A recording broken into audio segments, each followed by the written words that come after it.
saya sangat mempunyai harapan dan mimpi kalau saya sempat bertanya nanti kepada adik-adik yang baru-baru itu, kamu bagaimana?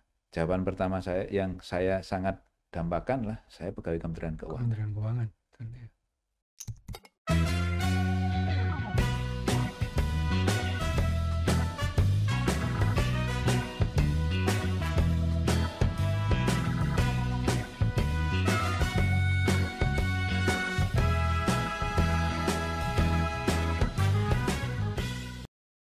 Di awal-awal itu misalnya kita kan di tahun 2020 itu kan sampai dengan Maret kan kita merasa bahwa wah COVID tidak akan masuk Masih jauh, Indonesia. Orang Indonesia sakti-sakti. masih jauh.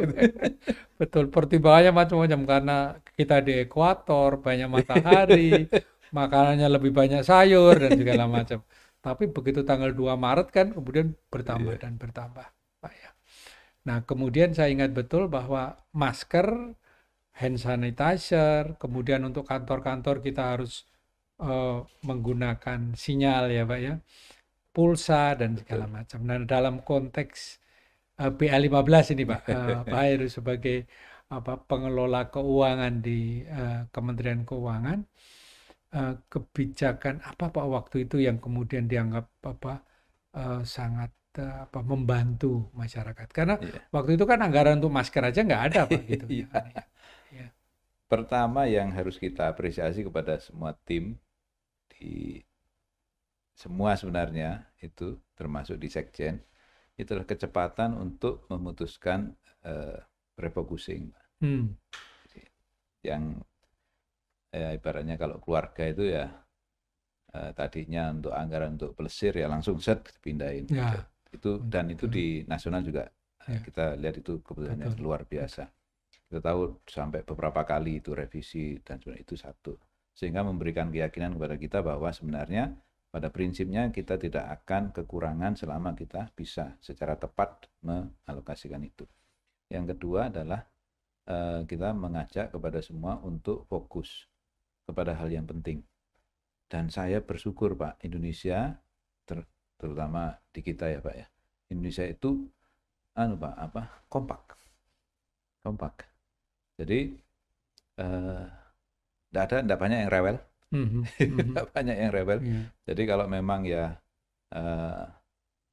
kita masih harus merelakan privilege kita silakan kasih. Itu. Nah yang kedua, yang ketiga adalah keputusan-keputusan yang memang berani.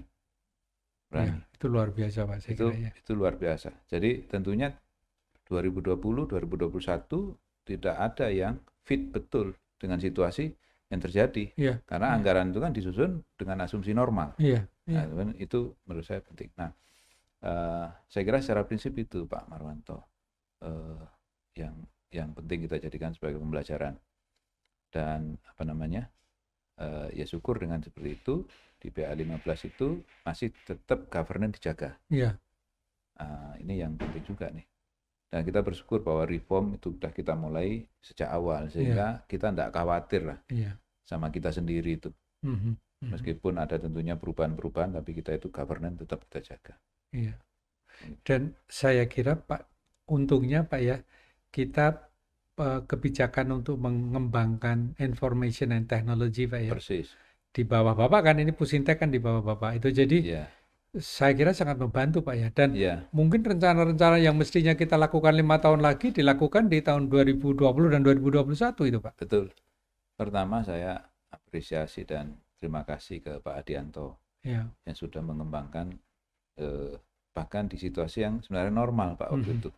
Nadine kita itu kan memang kita siapkan sebagai improvement. Dan kita sangat bersyukur pada saat Maret itu semua orang harus di rumah, ada Nadine. Ada Nadine gitu kan. Dan betul-betul ini membantu sekali. Kita nggak bisa bayangin kalau waktu itu nggak ada Nadine. Surat kan masih diantar. Orang yang nganter nggak boleh keluar. Pasti stuck.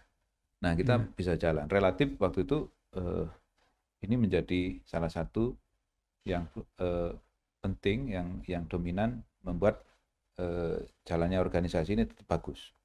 Ya pasti ada koreksi, pasti ada perubahan. Tapi ini, nah tugas saya waktu itu melanjutkan. Nah, yang kita sama teman-teman di Sekjen lakukan waktu itu bagaimana kita meran organisasi ini dengan cerita baru, Pak. Banyak sekali perubahan-perubahan yang sudah kita lakukan. Dan saya terus mengajak teman-teman untuk improve terus. Inovasi saya push, Pak. Kita push. Karena saya prinsipnya begini, saya sampaikan ke tim kita di Sekjen. Perubahan itu, ataupun inovasi, ataupun perbaikan itu yang paling kuat, menonjol, dan cepat itu kalau situasi susah. Betul. Ada perang dunia itu, dunia 1, dunia 2. Banyak sekali inovasi, pesawat jet itu ya sebenarnya ketemunya di perang dunia 2. Obat termasuk senjata. Betul, bahkan Pak kalau untuk kita krisis Krismon itu melahirkan Undang-Undang 17, Undang-Undang 1, Undang-Undang 15, Pak. Betul. Jadi saya bilang sama teman-teman di Sekjen, kita harus bisa mengajak kepada semua supaya momentum ini tidak hilang. Caranya ya udah, apa yang sudah bagus di 2019 dalam situasi normal, kita paku, nggak boleh turun. Kemudian apa-apa yang selama 2 tahun, 2020, 2021, yang kita improve dari keterbatasan itu, kita kunci nomor 2. Kita paku. Nggak boleh kembali kepada cerita lama. Yang normal ya, Pak ya? Nggak boleh. Dan yang ketiga adalah pastikan bagus di 2019, bagus-bagus 2019 dan sebelumnya, kemudian improvement momentum 2020-2021 itu kita lanjutkan di 2022 ke sana. Plus tentunya perbaikan. 3 kelompok ini betul-betul kita Pak Maranto, betul-betul kita jaga nih. Jaga. Memang tidak gampang. Jadi jebakannya adalah ada rasa lelah. Betul. Di 2 tahun ini. Sehingga misalnya ada keinginan untuk kembali kepada sekedar istirahat lah. Model ke lama. Misalnya konseling yang tidak efisien, perjalanan dinas yang tadinya sudah kita sadari tidak perlu ketemu fisik, tetap kita menyadari bahwa ada perjalanan dinas yang diperlukan karena harus ketemu fisik. Tapi banyak sekali praktek-praktek yang bisa kita efisienkan selama 2 tahun, dan saya jaga supaya jangan kembali. Misalnya yang kalau memang bisa dengan Vicon, dan itu selesai masalahnya, nggak boleh kemudian kita keluyuran dengan menggunakan perjalanan dinas. Sehingga itu salah satu contoh. Intinya saya bilang sama teman-teman, kalau kita punya anggaran perjalanan dinas itu mesti harus dihabiskan. Karena memang sudah dianggarkan. Tetapi output dan outcome-nya itu mesti harus berlipat-lipat. Karena yang tadinya perjalanan dinas itu dipakai misalnya dengan asumsi dilakukan dengan fisik, kan sekarang bisa kita ganti dengan Vicon, virtual. Nah, tapi tetap anggaran kan harus direalisasikan. Sehingga saya mengarahkan bahwa perjalanan dinas harus tepat guna dan tepat sasaran. Ini yang tidak mudah, Pak. Kalau ngomong normatifnya kan seperti itu memang. Tapi mengunci supaya kebiasaan baru yang sudah bagus itu ternyata nggak mudah. Ada godaan-godaan untuk kembali ke cerita lama yang tidak efisien. Nah, saya meyakini kalau kita berhasil memanfaatkan cerita baru di 2020 dan bisa digabung dengan cerita yang baik-baik sebelumnya, 2022 itu Pak, anggaran tetap segitu. Tapi outcome-nya akan berlipat-lipat. Ini yang kita ajak sekarang ini kepada organisasi di Kementerian Keuangan semuanya nih. Dan itu saya kira kemudian bagian dari implementasi keinginan pimpinan, Pak ya. Persis. Bu Menteri Keuangan selalu bilang bahwa setiap rupiah yang keluar dari APBN harus menghasilkan output dan outcome untuk kesejahteraan rakyat. Persis. Itu ya Pak ya, saya kira ya. Betul Pak. Saya kira ini luar biasa. Untuk yang walking space Pak, ini yang banyak orang bertanya-tanya, itu gedungnya di Kementerian Keuangan itu kemudian akan dioptimalkan seperti apa. Dan seperti tempat ruang kita berdiskusi ini kan menjadi ruangan Pak ya, ini ruangan bersama Pak ya. Ruangan bersama ini. Luar biasa. Bagaimana Bapak bisa ini akhirnya orang terbiasa dengan itu, Pak? Ini artinya kan kami yang selama kami di keuangan gitu ya Pak ya, pegawai keuangan boleh memakai ruangan ini kan Pak ya? Boleh. Oke.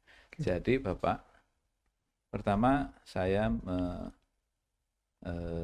kita apresiasi arahan pimpinan itu yang konsisten Pak. Waktu meresmikan ruangan ini, Bu Menteri menyampaikan begini, tidak masalah ruangan saya dipotong sehingga menjadi sepertiga yang sekarang, karena memang butuhnya seperti itu. Wah, itu semua membuat kita kaget, karena Menteri aja sudah mendeklar seperti itu. Ya berarti kita semua harus menyesuaikan. Sehingga cara pandang yang lama bahwa setiap pejabat harus mendapatkan privilege, itu mesti harus dirubah cara pandangnya. Dulu kan kalau misalnya kepala seksi dapat 5 kali 5 meter persegi, berarti kalau saya naik menjadi kepala bidang menjadi 10 kali 10. Kalau saya menjadi eselon 2, 20 kali 20. Kan itu ya, kadang-kadang mikir, masa saya kepala seksi masih sama dengan pelaksana? Tolong bikinin. Nah sekarang dipotong dengan statement Bu Menteri. Nah udah, saya nggak usah banyak-banyak. Ya karena sebenarnya sangat logik arahan beliau. Ruangan ini silakan aja siapa yang pakai. Dan saya bersyukur karena Pak Adianto, Pak Sekjen sebelumnya sudah memikirkan itu, Pak Marwanto. Pada dasarnya sebenarnya sudah sistemnya, embrionya sudah ada. Nah, tinggal sekali lagi momentum 2020-2021 kita jadikan sebagai untuk meleverage ini, untuk memecut supaya ini kuat dan tidak kembali kepada cerita lama. Nah, ada satu konsep yang sangat bagus menurut saya Pak Marwanto berkaitan dengan tadinya kami menyebutnya new ways of working. Tapi teman-teman mulai merubahnya di Sekjen menjadi collaborative ways of working, Pak. Collaborative ways of working, ya. Jadi bukan cuma sekedar baru, tetapi sudah menguncinya dengan kata kolaborasi. Artinya cara kita bekerja tidak boleh lagi seperti yang sebelumnya yang tidak kolaboratif, harus kolaboratif. Nah, ruang kerja masa depan adalah sebenarnya bukan diartikan semata-mata fisik ruang, tetapi cara bekerja yang kolaboratif. Nah, ada beberapa variabel yang menentukan keberhasilan cerita ini baru ini. Yang pertama adalah cara pandang budaya, Pak. Budaya. Betul. Ya, ini kan dimulai dari Bu Menteri bahwa saya nggak usah terlalu banyak inilah ruangan-ruangan yang tidak perlu, secukupnya saja. Nah, ini mudah-mudahan ini bisa turun ke bawah. Nah, kami pun sudah menyesuaikan sekarang ini. Oh ya, ini kan bagus, ada keteladanan dari pimpinan. Iya. Nah, yang kedua adalah setelah secara pandang adalah tentunya kita kunci dengan tata kelola, Pak. Tata kelola harus baru. Betul. Tata kelola yang sebelumnya silo menjadi kolaboratif. Iya. Contoh yang saya maksud dengan tata kelola adalah pengaturan siapa yang akan pakai ruang bersama ini, ruang ini, yang ruang fleksibel ini. Nah, karena kalau nggak kita atur kan bentrok. Betul. Iya, Pak ya. Nah, di dalamnya ada administrasi, berapa ruang kerja yang kita miliki, berapa yang sudah di book, berapa yang masih available, sama seperti kita misalnya pesan di tiket.com, Traveloka. Iya. Dan sekarang sudah ada. Itu Itu contoh kecil daripada cerita besar mengenai perubahan tata kelola. Yang berikutnya adalah penganggaran. Saya juga bersyukur karena Kementerian Keuangan, ini zaman Pak Marwanto juga nih, sudah mulai mengarah kepada penganggaran yang kolaboratif. Iya. Saya kasih contoh yang simple Pak Marwanto ke teman-teman. Kalau saya tanya berapa tenaga kehumasan kita, saya menyebutnya kita. Maka secara responsif teman-teman di KLI menjawabnya sebanyak yang jumlah pegawai di KLI. Terus saya bilang kalau yang kehumasan di kanwil-kanwil itu Itu kehumasan Kementerian Keuangan nggak? Kita nggak? Ya kita juga Pak. Ayo ditambah. Ternyata yang tadinya mereka minta tambahan, ternyata lebih Pak sekarang. Karena dalam pikiran kita sebelumnya, itu yang tidak kolaboratif, kita memikirnya bahwa unit itu ya unit kita. Iya. Padahal kan sebenarnya Kementerian Keuangan ya mengemban tugas 3 besar kan Pak, ya pembiayaan, penerimaan, sama belanja kan itu. Ya itu yang mesti harus dijadikan cara pandang baru. Nah, makanya disebut kolaboratif.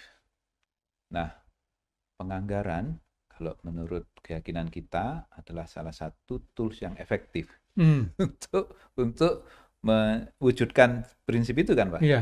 Contoh misalnya, saya mau beli kamera. Ini kalau kita bicara kehumasan. Yang umum, bagian umum juga ada fungsi publikasi di Sekjen. Betul, tapi KLI juga mempunyai fungsi kehumasan. Mau beli kamera baru. Yang kemarin, itu Pak KLI. Kan bisa dipakai berdua. Iya. Oh iya Pak ya. Oke, berarti yang tadinya mau beli 2, beli 1. Ini contoh RSPP, redesign sistem penganggaran dan perencanaan dan penganggaran. Memang tidak mudah Pak Marwanto. Tidak mudah.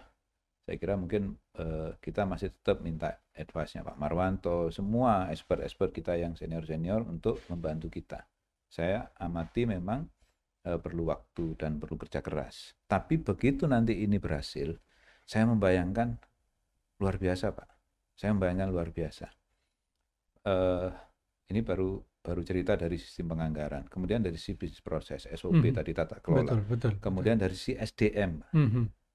Nah, SDM ini juga, kalau kita bisa memastikan anak-anak kita seluruh Kementerian Keuangan ini berpikir benderanya adalah Kementerian Keuangan, itu pasukan kita pasukan yang luar biasa. 80.124 sekarang Pak jumlahnya.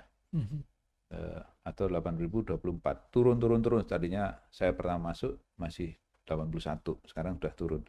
Tapi itu menurut saya adalah jumlah pasukan yang luar biasa. Dan ini bisa kita maksimalkan lagi dengan merubah cara pandang. Sehingga kalau saya sangat mempunyai harapan dan mimpi kalau saya sempat bertanya nanti kepada adik-adik yang baru-baru itu, kamu bagaimana? Jawaban pertama saya yang saya sangat dambakan lah, saya pegawai Kementerian Keuangan. Yang baru kemudian saya ditempatkan di sini, di situ. Enggak apa-apa. Tapi jawaban pertama dia masih harus alam bawah sadar dia adalah saya pegawai Kementerian Keuangan. Jadi kalau ketemu di jalan, di angkot misalnya, dari mana Dek? Keuangan Pak. Meskipun dia pakai seragam BC misalnya. Ini memang perlu terus kita kita pupuk ini jiwa keuangan satu, Kementerian Keuangan satu ya. Nah ini dampaknya pasti dengan pelaksanaan tugas. Tantangan sudah berat kalau kita ya kayak sapu lidi, kalau kita masing-masing ya susah. Begitu digabung ya jadi bagus. Itu filosofi yang luar biasa ini Pak Heru, dan saya kira mudah-mudahan ini menjadi bagian daripada pengetahuan bersama bagaimana Kementerian Keuangan dikelola dengan cukup baik. Pak Heru, saya kira ada satu lagi nih Pak, sebagai bagian dari pembelajaran gitu. Saya ingat betul waktu saya mau menyelesaikan tugas selaku Dirjen Perbendaharaan, waktu itu Pak Heru, saya, Pak Sekjen kalau nggak salah mendapat anugerah Wirakarya. Iya. Jadi itu saya, ini merupakan bagian daripada apresiasi bangsa dan negara untuk kita. Gitu. Tapi saya kemarin juga mendengar di media Pak Heru menjadi salah satu putra bangsa ASN terbaik secara nasional. Nah ini mohon sharing perasaan, kemudian mungkin beban tanggung jawab begitu ya Pak ya, supaya ini menjadi inspirasi bahwa memang itu adalah penilaian yang dilakukan oleh orang lain kan Pak ya, bukan oleh kita sendiri dan orang lain yang menilai. Monggo Pak Heru.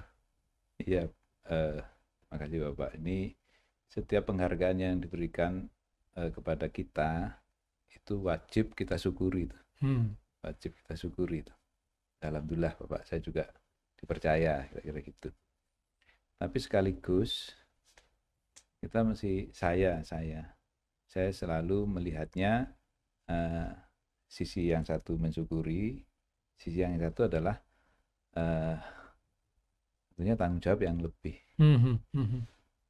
Tanggung jawab karena dia kepercayaan itu kan harus dipertanggungjawabkan ya Pak ya. Dipertanggungjawabkan, dibuktikan, ditunjukkan dan di-maintain.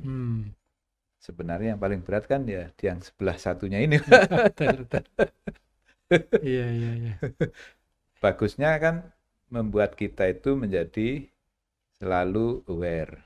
Oh ya, ada tanggung jawab untuk bisa konsisten dan sebagainya. Jadi lebih kepada yang satunya Pak, memang Pak Marwanto saya melihatnya itu juga kalau kita mendapatkan amanah. Jadi begitu dapat amanah kan, kalau di ajaran agama saya ada misalnya apresiasi atau amanah, ya langsung mikir apa yang perlu saya lakukan.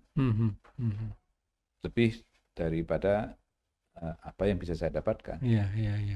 Ini mungkin menyikapinya seperti itu Pak. Tapi tentunya kita bersyukur Pak. Iya. Pak Heru luar biasa, dan ke saya secara pribadi turut bangga Pak gitu. Bahwa teman saya, rekan saya gitu ya, yang masih muda dan ganteng gitu ya Pak ya. Saya nomor 2 Pak, setelah Pak Marwanto. Dan setelah Pak Marwanto mendapat apresiasi dari Kementerian Menpan dan Reformasi Birokrasi. Jadi saya kira ini bagian daripada hasil yang sudah terbukti dan menjadi penilaian publik bahwa aparat Kementerian Keuangan itu betul-betul menjalankan tugas dan amanah yang sebaik-baiknya. Insya Allah. Pak Marwanto kemarin juga ada Pak Adianto, ada Pak Asko, ada Pak Suryo dan Pak Febrio. Saya meyakini sepenuhnya bahwa sebenarnya beliau juga pantas untuk mendapatkan beliau itu, untuk mendapatkan penghargaan. Saya sendiri sangat respect kepada beliau. Kita juga cukup bangga dengan beliau bapak-bapak itu, karena tidak mungkin memang Kementerian Keuangan diambil semuanya. Jadi harus ada satu yang dia dipilih. Anggap aja sebagai wakil. Tapi itu yang sangat membanggakan. Terima kasih sekali Pak Heru, Pak Sekjen Kementerian Keuangan atas waktunya. Saya sangat yakin bahwa apa yang kita bicarakan selama 1 jam lebih ini, Pak Heru, bisa menjadi bagian daripada inspirasi generasi muda yang sedang mencari bentuk contoh gitu untuk mereka supaya bisa lebih memilih meniti karier yang lebih baik. Dan saya kira bukan tidak mungkin bahwa pejabat-pejabat muda juga sedang meniti karier, juga bisa mengambil manfaat dari diskusi kita ini. Sekali lagi terima kasih atas waktunya Pak Heru. Kami semua mendoakan semoga Pak Heru dalam menjalankan tugas dan amanah ini selalu diberkahi kesehatan, selalu diberkahi perlindungan dari Allah Subhanahu wa taala. Amin. Sehingga mampu menjalankan amanah untuk bangsa dan negara, Pak Heru. Amin. Amin ya. Terima kasih. Terima kasih doanya, Pak. Terima, dan mohon izin Pak, kita Pak. Monggo Pak, kita toast dulu Pak supaya kelihatan. Wah, luar biasa. Terima kasih rekan-rekan semuanya. Terima kasih.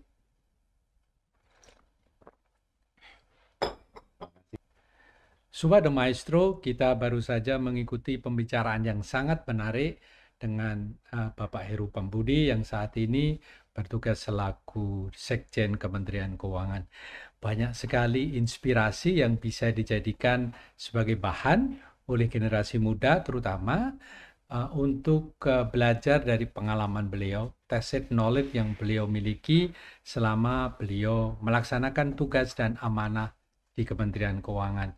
Kerja keras, disiplin, penuh amanah, dan bisa membangun sebuah networking ya dengan rasa persahabatan yang tinggi, itu menjadikan beliau sebagai bagian dari pejabat Kementerian Keuangan yang kita banggakan. Terima kasih atas perhatiannya. Sampai berjumpa di episode berikutnya. The Maestro Media, para maestro berbagi info. Terima kasih.